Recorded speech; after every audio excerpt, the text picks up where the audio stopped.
केंद्रीय नेतृत्व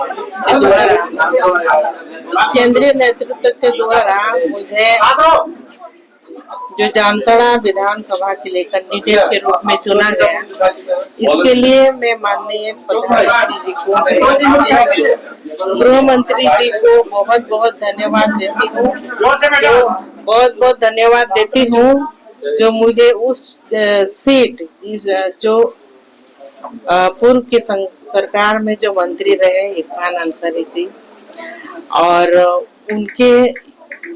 उनके अगेंस्ट में हमको खड़ा किए हैं, और मैं जरूर तैयार हुई हूँ। और जिस तरह से मेरे स्वर्गीय पति दुर्गा सोरेन जी का शुरुआत में सोच रहा कि झारखंड को एक ऐसा राज्य बनाने का जो सपना था जो आज तक साकार नहीं हो पाया है, तो उस सपना को हमको साकार करना है। और आज एक सही जगह हमको सही प्लेटफॉर्म मिल गई है, और भारतीय जनता पार्टी में ज्वाइन करने के बाद जो भी हमको केंद्रीय नेतृत्व हमको संभालने के लिए जिम्मेवारी देंगे उसको हम संभालेंगे, निभाएंगे आने वाले दिनों में।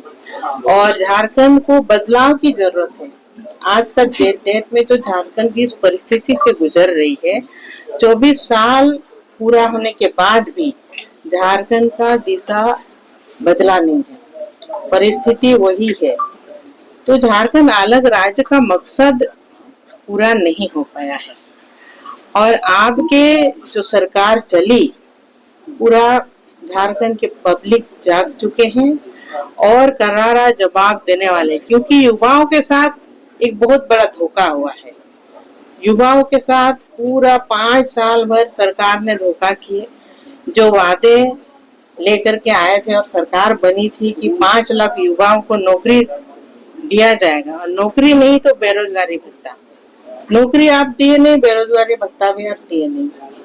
तो ये युवाओं के साथ एक बहुत बड़ा धोखा हुआ है। सरकार ने छला युवाओं को, और युवा वर्ग पूरा आज की डेट में सड़क पर है। कोई भी नौकरी से संबंधित जो एग्जाम लिए जाते हैं उसमें भी धोखा हो रहा है, क्वेश्चन पेपर लीक हो रहा है। तो युवाओं को आपने कहाँ लाकर खड़ा कर दिया, हम सरकार को पूछ रहे हैं। और आज जो एक नई योजना लेकर के आ गए, मैया सम्मान योजना, एक तरह से इसमें ये भी बोला जा रहा है कि भारतीय जनता पार्टी के लोगों ने, पार्टी ने मैया सम्मान योजना को कॉपी किए, जो गोगो दीदी योजना है।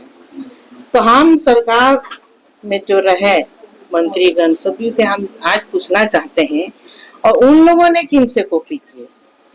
ये तो जो मध्य प्रदेश के सीएम रहे शिवराज सिंह चौहान जी, वहाँ उन्होंने पहले योजना लक्ष्मी लाडली योजना चालू किए थे, और उस योजना को देखते हुए आज जेएमएम सरकार ने भी वो योजना को चालू किया। लेकिन ये योजना भी उनके द्वारा जो चालू किया गया है, जो मैया सम्मान योजना, ये महिलाओं को सिर्फ एक दाना डालने के लिए और चुनाव का जो चारा बोला जाता है, वोट बैंक को बढ़ाने के लिए ये साथ में ये योजना को लेकर के आए हैं। और इसका हिसाब किताब खूब किया जा रहा है कि एक साल में वही एक महिला को इतना मिलेगा।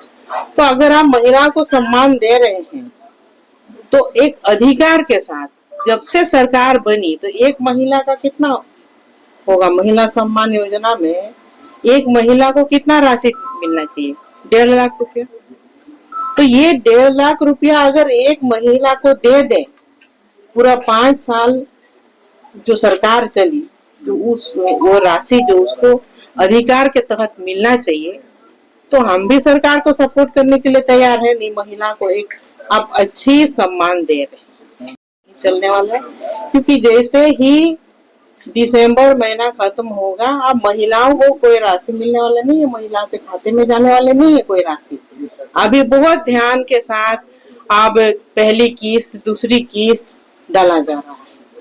तो ये सिर्फ वोट बैंक को बढ़ाने के लिए ये योजना है, और कोई दूसरी योजना नहीं है कि उनको एक महिला को एक बड़ी सम्मान दे रहे, ऐसा कोई बात नहीं।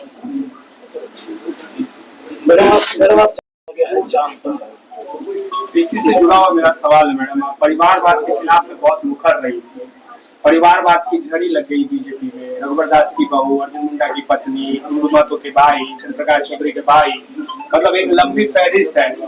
तो अब आप क्या कहेंगी बीजेपी के इस जो नेचर है इस पर आपकी क्या राय है? देखिए, इसमें हम ये पार्टी विचार करती है, केंद्रीय नेतृत्व हमारे जो टीम है वो विचार करती है और जो सहूलियत लगा है उस पर काम किया गया है। तो परिवारवाद जो पार्टी जो लेकर के चलती है धना, तो उसमें पार्टी स्टैंड है और इस पर हम ज्यादा कुछ कहना नहीं चाहेंगे। और उनके बेटे को भी टिकट मिला। अब देखिए, इसमें हम कुछ ज्यादा नहीं कहना चाहेंगे। मेरी बेटी को तो नहीं ना मिला, मेरी बेटी को तो नहीं मिला, तो इस पर हम कुछ बोलना नहीं चाहेंगे। आप चाह रही थी, ये चर्चा थी कि जय श्री या राज श्री जो है जामा से लड़ेगी, क्योंकि जामा आपकी सीट रही है, आप वहां से लगातार जीतती रही है। आपके मन में था कि जय श्री को भी मिलना या राज श्री को मिलना चाहिए था? देखिए, मन में क्या नहीं रहता है, मन में रहता है क्योंकि वो मेरा परंपरागत सीट रहा है। वहां से मेरे ससुर जी भी कई बार विधायक रहे हैं, मेरे पति स्वर्गीय दुर्गा सोरेन जी भी विधायक रहे हैं, दो बार, हम भी तीन बार वहां से विधायक रहे हैं। तो उस जगह से वो मेरा कर्म भूमि है, काफी लगाव है। जामा विधानसभा का एक एक घर को हम अपना परिवार के जैसे परिवार ही मानते हैं। तो लेकिन पार्टी एक दायरा है और पार्टी के जो सिर्फ नेतृत्व का जो निर्णय है उनको मैं मानती हूँ, उसके विरुद्ध हम एक भी कदम नहीं उठा सकते हैं। इसलिए पार्टी का हम सम्मान करते हैं और पार्टी जो निर्णय लिए है उसी पर हम स्टैंड काफी ज्यादा अलग मिलेगा वहाँ पे। देखिए, वोटों का जो भी समीकरण है, हम तो जामताड़ा ही नहीं, आप लोग जो बोले कोई नया जगह नहीं है। झारखंड का हर एक कोना मेरा पहचाना हुआ और हर एक कोना और हर एक कोई भी अगर विधानसभा से हमको लड़ा दे जाए, पार्टी कहे, तो हम लड़ने के लिए तैयार है। मेरे स्वर्गीय पति दुर्गा सोरेन जी, क्या वो एक जगह के पहचान के मोहताज थे? उन्होंने पूरा झारखंड में हर वर्गों का काम किया है, दलितों का, अल्पसंख्यक का, पिछड़ा वर्ग का, सभी यहाँ के स्थानीय लोगों का, सभी का काम किया है और सभी के विकास में वो गरीबों के मसीहा थे, उनको कहाँ नहीं बुलाया जाता। तो उस नाते मेरे साथ भी जो उनके साथ पब्लिक करते थे, तो मेरे साथ भी वो विश्वास रखे हैं।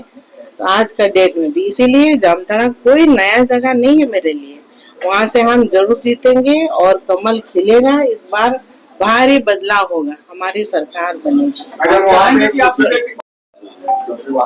जो नारायणपुर का इलाका है या कर्माचारों का इलाका है, उस इलाके में बांग्लादेशी काफी संख्या में आ रहे हैं, ये मुद्दा रहेगा आपका वहाँ जामताड़ा में?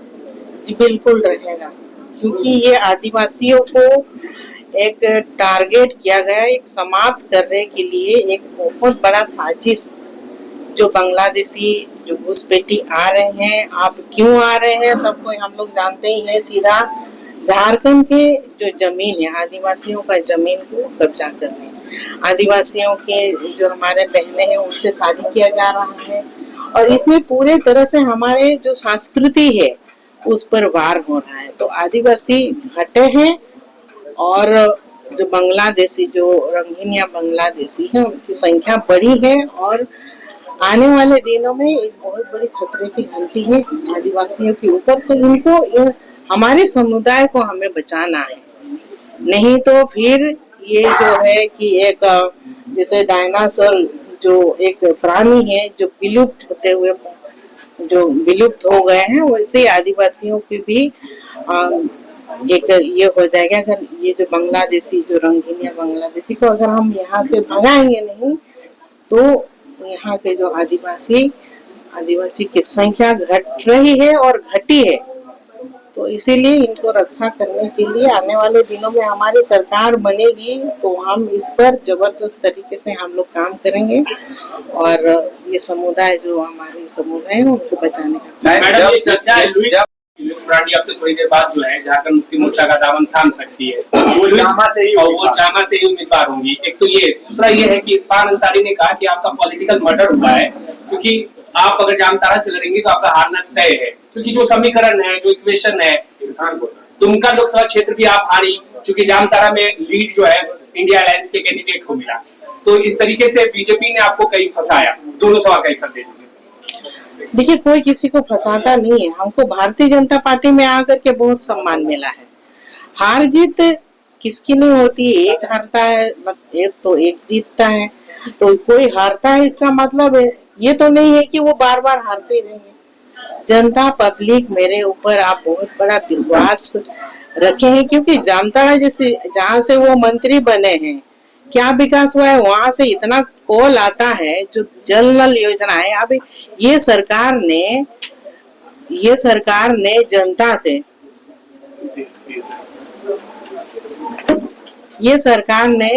जनता से जो पानी को भी छीन के रखी। पानी की जो योजनाएं हैं, कई बार हमको वहां से कॉल आता है कि कई जगह पर पानी नहीं है, तो आप पानी ही नहीं पिला सकते हैं, तो ऐसे सरकार का क्या काम है? तो क्या विकास हुआ है? विकास नाम का कोई चीज नहीं है। अब भारी बदलाव होना चाहिए, पूरा जामताड़ा ही नहीं, सभी विधानसभा में बदलाव होनी चाहिए। तो इसके लिए भारतीय जनता पार्टी के ऊपर हमारे झारखंड के लोगों ने एक बहुत उम्मीद की नजरों से देख रहे हैं। इस सरकार से तो पूरा तरह से मन हट चुका है।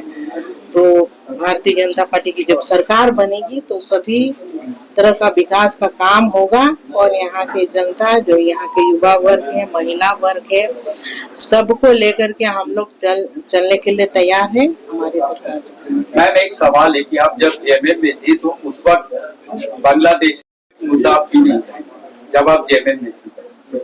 देखिए, उस समय इतना पता नहीं चला था। उस समय ये जो चीज था एक नजर नहीं आ रहा था, चल तो रहा था लेकिन हमारे सामने वैसे कोई नजर नहीं आ रहा था। आप लोग जानते ही होंगे कि ये तो हाल फिलहाल में इसको देखा गया है, आदिवासियों के साथ जो हो रहा है, जो वहाँ पर जो पाकुड़ में जो घटना हुई, जो हमारे आदिवासी जो केकेएम कॉलेज के जो हमारे बच्चे हैं, तो ये घटना और जो गाय बथान में घटना हुई, तो ये घटना दर्शाता है कि जो कॉलेज के लड़के लोग हैं वो इस तरह की घटना से वो लोग भी त्रस्त हैं। और ऐसे ही एक सड़कों पर उतरने वाले थे, एक बड़ा योजना उन लोगों ने तैयार किए थे कि इस तरह का जो बांग्लादेशी गुट पेशी जो आ रहे हैं उनका विरोध करने के लिए। इन वक्त पर सरकार के टीम ने, जो भी पुलिस वर्ग ने उनके ऊपर हमला किया। तो हम पूछना चाहते हैं कि सरकार जो हमारे आदिवासी बच्चे के साथ में इतना मारपीट हुआ, इतनी बड़ी घटना हुई, एक भी मंत्रीगण हमारे आदिवासी बच्चे के पक्ष में बोले नहीं। कोई क्यों नहीं बोले? क्या वो लोग आदिवासी नहीं? क्यों नहीं बोले? आज जो इरफान इतना बोल रहा है, तो सरकार के तो कोई लोग बोले नहीं उनके पक्ष में। तो क्या आप आदिवासियों के साथ क्या कर रहे हैं? तब आदिवासी मुख्यमंत्री है, तो यानी कि आप आदिवासियों के दुश्मन हैं।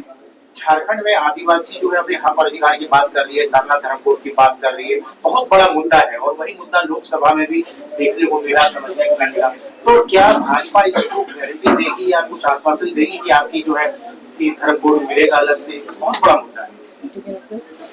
बिल्कुल ये जो सारनाथ धर्म कोड वो तो पास कर दिया गया, लेकिन उसके बाद भी सरकार ने उसके पीछे कुछ भी नहीं किया। आप पास करके भेज दे दिल्ली, उसका क्या हुआ? आप दिल्ली तक आंदोलन करने क्यों नहीं गए भाई? क्योंकि केंद्रीय नेतृत्व को कैसे आप सुनाएंगे? आप बस यहाँ से भेज दिए, इसके बाद कोई मतलब नहीं है।